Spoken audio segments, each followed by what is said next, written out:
Kinausap na nga ni Senator Raffy Tulfo itong si Senator Erwin Tulfo matapos mabanggit ang pangalan dyan sa Blue Ribbon hearing. Alam na alam ni Senator Raffy Tulfo kung ano yung napag-usapan kahapon sa hearing.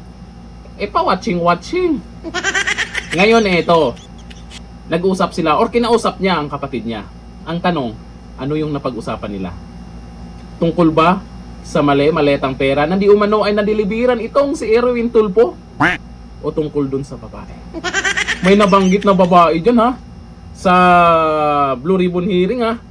O ito, ayon sa balita ngayon, nagbabala si Senador Raffy Tulfo na naghahanda na umano ang kanyang kapatid na si Senador Erwin Tulfo ng kasong libel laban sa mga miyembro ng grupong tinaguriang Brave 18 o mga dating sundalo na nag-akusa sa kanya ng pagtanggap umano ng mga maletang may laman ng pera na inuugnay sa kontrobersyal na flood control projects. Malamang, gano'n naman talaga, hindi naman aaminin yan sa dami ng binanggit. Sino bang aamin dyan? Ang babasihan ngayon ng mga tao, ebidensya. Hindi porket kakasuhan itong mga ex-soldiers ay hindi na totoo yung pinagsasabi nila. Magbabase pa rin sa ebidensya. Etong mga tinaguriang Brave 18, alam na nila na gagawin nyo yan. Kung kakasuhan nyo sila, syempre, meron silang ebidensya, magpapatunay na totoo yung sinasabi nila. Mananalo ba sa kaso kung meron namang mailatag na ebidensya itong Brave 18? Sa panayam sa Billionaire News Channel, sinabi ni Raffy na personal niyang nakausap si Erwin matapos itong madawit sa mga testimonya ng ilang testigo sa isinagawang Blue Ribbon Committee hearing noong June 4. Ayan, nag-usap na daw sila. Pero yung tungkol sa babae hindi pa rin nabanggit ha.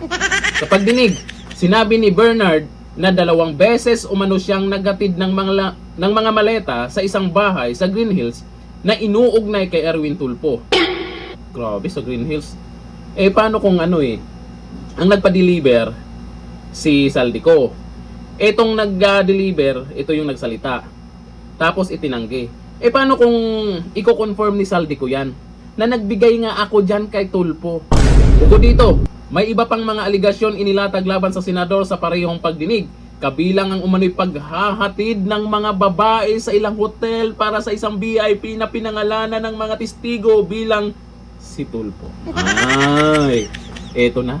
Mariin namang itinanggi ng senador ang lahat ng paratang at tinawag ng puro kasinungalingan ang testimonya. Imposible naman talaga na aminin mo yan. Nasasabihin mo, oo, totoo yan, pumaldo ako, na-delibera ako ng maletang pera, yung babae, mga ganun, pakpak, ganun. Malabo yun. Inaasahan na po namin yan, Erwin Tulfo, Raffy Tulfo, na hindi talaga aamin.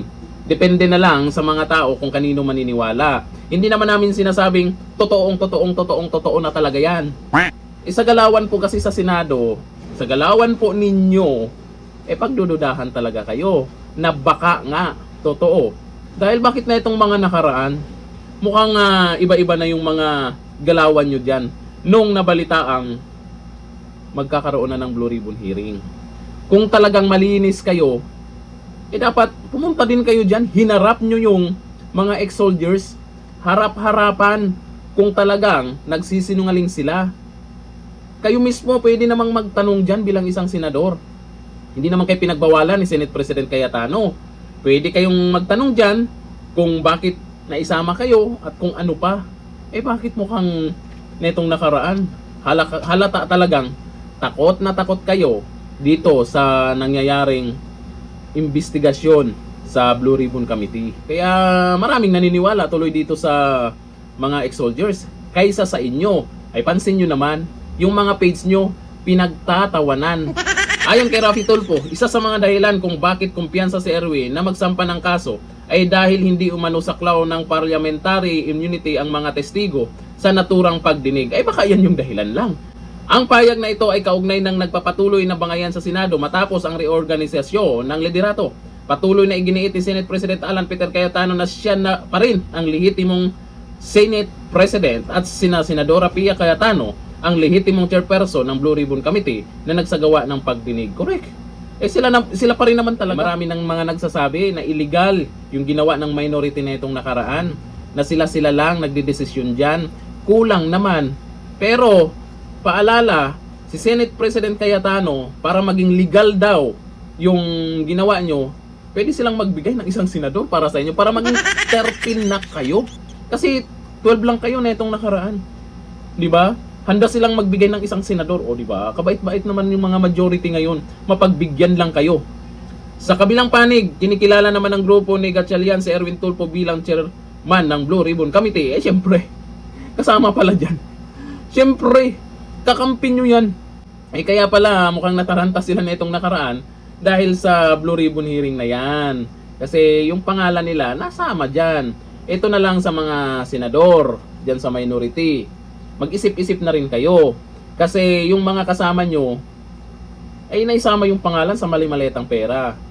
Galit na yung mga tao sa kanila. Akalain mo may mga nagagalit, may mga natatawa. Natawa lang sila doon sa mga paliwanag ng ibang senador dyan, mga pinagsasabi. Natawa yung karamihan. Pansin nyo naman sa social media na naging kakampi kayo sa mga nadelibiran di umano ng mali-maletang pera. Madadamay kayo dyan. Pagtatawanan din kayo dyan. Kasi syempre, kakampi nyo. Kumampi kayo sa mga yan. Ito sa mga tulpo. Ayon dito kay Nova Johnson, kakahiya kayong mga tulpo. Sabi ni Turo Macto, beer house na lang tayo, paring Rapi, wag mo na silang pansinin. Oo nga, mayroon palang video kumakalat na itong nakaraan. Sila to Rapi Tulfo ba yon? Baka AI lang yun. Sabi ni Jessica Sanipa, kaya pala Bendalo kasi palo na pala. Ito sabi ni Jan Kidores, boss, may baby girl dito. Magkano ba ang tip mo? Tip agad. Sabi ni Nelson Aloyan, totoo talaga mga sabi-sabi, magaling lang mga tulpo sa away mag-asawa. Ako, sirang-sira na talaga mga tulpo. Sa totoo lang, sirang-sira ng mga tulpo. Hanggang dito lang, thank you. Bye.